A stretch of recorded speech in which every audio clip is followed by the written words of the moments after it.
So guys, welcome to my channel. How to download motherboard Gigabyte motherboard driver. So first you have to Gigabyte. This is official website gigabyte.com. Come on this first. Then this is search button and click to search. Then enter your model number of motherboard 6 A620MH. Then hit enter.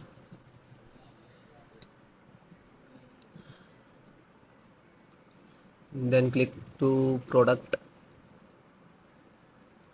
See, this is A620MH.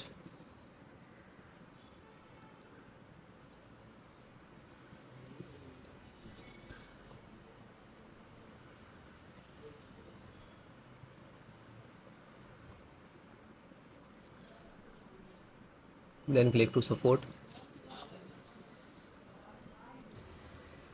So first select your operating system. If you are using Windows 10 any, both installation process same.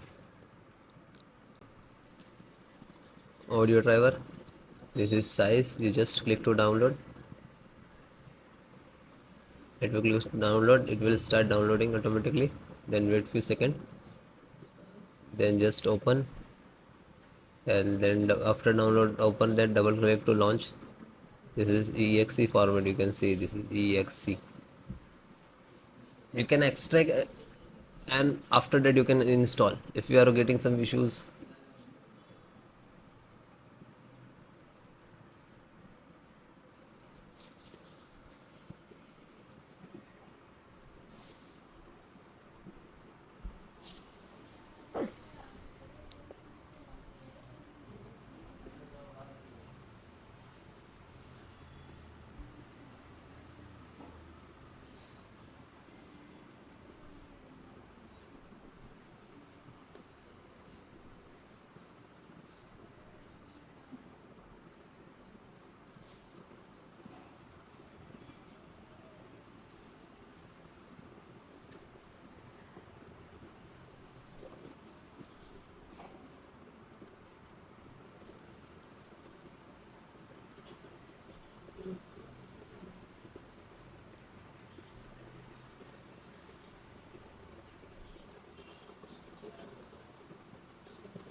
and then close it. It automatically close means this is installed.